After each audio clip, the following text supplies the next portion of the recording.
Well, look, I haven't had the good fortune to have been a professional interviewer in my life, but there is one person I've always wanted to interview, which is Bryan Stevenson. And on this windy, blustery day on Necker Island, it gives me a great honour to have a chat with him. And I think by the end of the discussion, you'll see why.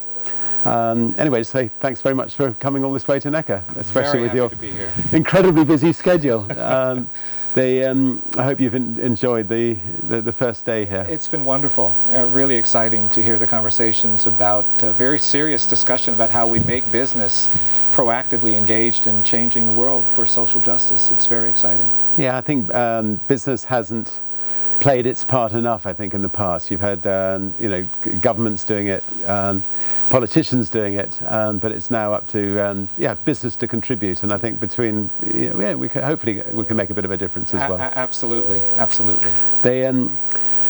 You've done absolutely unbelievable work, particularly looking after sort of minorities in America. And it's actually frightening that your work is so necessary. Can you just explain a bit about what you're doing? Sure.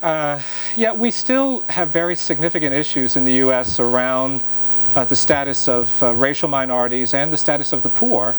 And that has been my life's work, particularly in the criminal justice context, because there are these institutions that have shaped the lives of African Americans. Obviously, there was slavery. There was this reign of terror that began at the end of Reconstruction and went until World War II. And the era of terror isn't actually well understood, but it was when lynchings and convict leasing and these very violent acts really subordinated the lives of people of color and created racial hierarchy. And then, of course, there was Jim Crow. There was the era of apartheid, which we had in the U.S., that only ended in the last 30, 40 years. But I actually think that the institution of mass incarceration has had a similarly destabilizing effect on communities of color. And that has been my focus, is really making the linkages between mass incarceration and these other historic rights violations, and trying to get people to appreciate that a society that's committed to freedom and equality can't really call itself free and equal when it incarcerates 1 out of 31 adults and has them in jail and in prison on probation and parole. So my work has really been aimed at challenging that, and also challenging excessive punishment. The United States is a land of excess, and we see that in the criminal justice system. Yeah.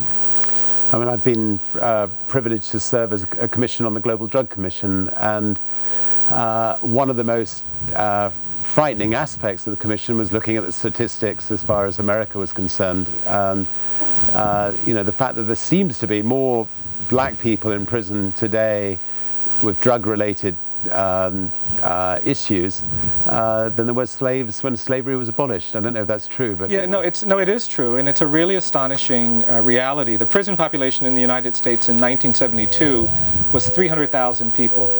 Today, it's 2.3 million. And a lot of that has been, of course, part of the drug policy contribution is significant. 1 out of 3 black men between the ages of 18 and 30 is in jail, in prison, on probation and parole. There are collateral consequences that I think have undermined many of the advances that we made around racial minorities in the U.S. For example, 10 states permanently take away your right to vote as a result of a criminal conviction. My state of Alabama today, 37% of the black male population has permanently lost the right to vote. We're actually projecting in another 10 years the level of disenfranchisement among African American men in Alabama will actually be higher than it was when the Voting Rights Act was passed in the 1960s. And that's a direct response to, a direct consequence of drug policy. This great rise in the prison population from 300,000 to 2.3 million is largely explained by our criminalization of drug use and drug addiction. About half of the people who've gone to prison have gone for nonviolent offenses that are really these drug offenses. And so it is a very serious problem. There are poor communities of color in urban areas, in rural areas, where 60% of the African American men are in jail, in prison, on probation and parole. The young men that I deal with, it's quite tragic when I talk with them, but I talk to young kids, 12 and 13, who tell me that they don't expect to be free by the time they're 21. They see so much arrest, so much use of incarceration. Most of them believe that arrest and imprisonment is inevitable. and it has changed their worldview. And there's nothing more disturbing and profoundly sad than talking to 12 and 13-year-old kids who don't believe they're going to be free or alive by the time they're 21 in the United States. Yeah, I mean, the Global Drug Commission realized that that countries that treated drugs as a health problem, not a criminal problem, how much more effective it was. I mean, if you take Portugal as an example, for the last 10 years, they've not locked up anybody taking drugs. And you don't lock up your brothers and sisters, you don't lock up your children when they have problems, you help them. And it just seems so obvious. And by helping people, you actually help get them off drugs, and you don't give them criminal records, and they become useful members of society again. Yeah, I don't think there's any question that the health model, thinking about drug addiction, drug misuse, drug abuse as a health problem, is a much more sensible way to deal with this issue. And fortunately, we have seen countries like Portugal become a real model for what other countries can and should be doing on this issue. I mean, the tragedy is that poverty creates the kind of despair that greatly increases the abuse of drugs. Unfortunately, in the U.S. and many countries around the world, we have lots of people who are dealing with disabilities, depression, mental health problems. They're dealing with high stress because poverty creates that. And we don't treat them, we don't help them, we don't help them deal with these issues. And drugs becomes a very convenient way of managing all of the uncertainty of life, all of the challenges of life. And then, of course, addiction and abuse is what follows. But it's ultimately about health. If we think about it that way, not only can we reduce the prison population at great expense. I mean, we should keep in mind that these states that are putting so many people in jails and prisons, some of them are spending $60,000 a year to keep someone incarcerated for a minor drug crime. Not only would we bring the prison population down, but as you've said, we can help people who are struggling with drug addiction and drug abuse and create a healthier community. The communities where I work need the young men, the young women, mothers and fathers to be fully functional if they're going to recover from all of these historic injuries that we haven't addressed adequately. And that means clear minds, healthy bodies, and health orientation around these issues, I think, would be absolutely transformative. I'm persuaded that in places like the United States, we should absolutely have a goal of eliminating the use of incarceration in response to drug issues. We've been calling for a moratorium. We'd like every state in the country to just freeze any hiring, arrest, or incarceration of anyone with a drug problem. And what we'd also like to see is a reduction in the U.S. prison population by half by the year 2018. It's completely achievable. It would save billions of dollars, and I think the health model is a key to that success. And it costs a third less to treat somebody for heroin than it does to lock them up. Absolutely, and for other kinds of drug issues, which we also have tens of thousands of people incarcerated for, the cost saving is even more dramatic. Marijuana, cocaine, etc. The thought of all the countries in the world that would have learnt the lesson, it would be America. I mean, when you had Prohibition, you had Al Capone, you had gang warfare, and people like the Kennedys got very rich on selling illegal alcohol, and then once you got rid of Prohibition, then the government, they taxed alcohol, but that money then could go back into education and to health. They could spend that money on warning people about the dangers of excess alcohol. Cigarettes. Cigarettes are really dangerous. And yet, because they're legal, people can, be given advice as to how to try to get off cigarettes. The enormous amount of advertising goes into warning people of the dangers. And obviously the same applies, I think, to drugs. But I'm a slightly biased interviewer here. But anyway, I think no, but I think you're right. And one of the things that has been really difficult to see in the U.S. is the ascendancy of this kind of politics of fear and anger. Because it's really the politics of fear and anger that created political space to pass the kinds of laws, the kind of very draconian laws. The other part of the mass incarceration story is, these really misguided things like 3 strikes you're out. It's a slogan that's so misguided for policy. But I've represented people who are serving life imprisonment without parole for stealing a bicycle or stealing a pizza because they had 3 prior convictions. And it's these kinds of sentences that have created all of this despair. And it wouldn't make sense in a rational policy conversation. It only makes sense when you have politicians trying to get power by making everybody angry about crime and making everybody fearful about crime. And of course, we know from history that fear and anger are the essential ingredients to violations of human rights, to abuse of power, to abusing people.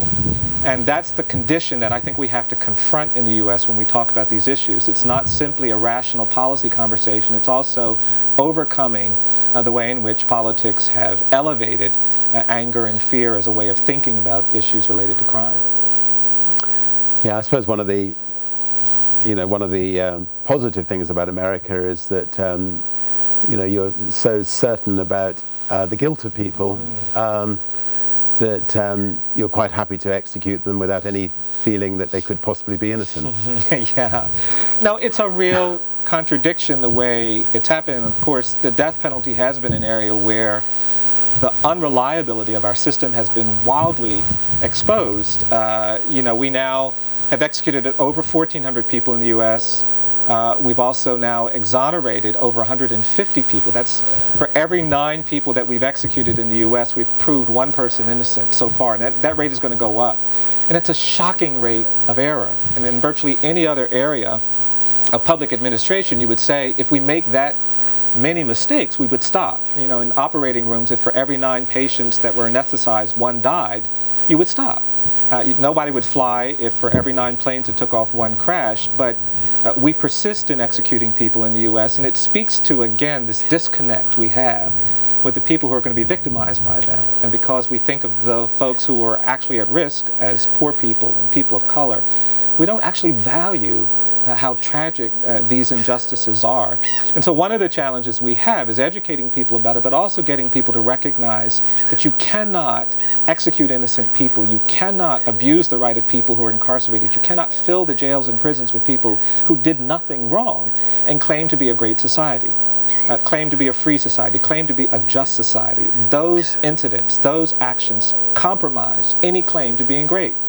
They're classic violations of human rights that cannot be reconciled with all of the rhetoric that we're very comfortable espousing.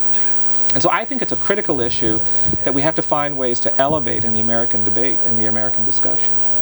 It actually makes America an inhumane society, and when you think that it's the sort of religious, it's that religious right that seemed to espouse executions, and yet if they realize that 1 in 10 people were innocent, it's just unbelievable that they don't stand up and say, this is just too dangerous. It's just wrong. I think that's right, and I do think that one of the challenges we have as advocates, the kind of work that I do, is getting people to appreciate that when we execute folks, we're not executing for them for some particular victim. We're not executing for some particular crime. We're executing them for the people of California, for the people of Alabama, for the people of. It's in the people's name that we are carrying out these acts. And I think one of the challenges is also getting our country, and other countries too, to have a little more humility with their own history. I look at what happened in Germany, and I like talking about it because I gave some lectures in Germany. When I went over there talking about the problems of racial bias and the death penalty, one of the German scholars stood up and said, here in Germany, we recognize that we can never have the death penalty again. And she said that because of the Holocaust, it would be indecent of us to ever engage in the systematic killing of a human being. She said, we forfeited that right forever. We can never do it. And I thought about that flying back to Alabama, and I just thought how unconscionable it would be to live in a world where they were executing people in Germany. And if the people who were being executed were disproportionately Jewish, that would be absolutely unacceptable.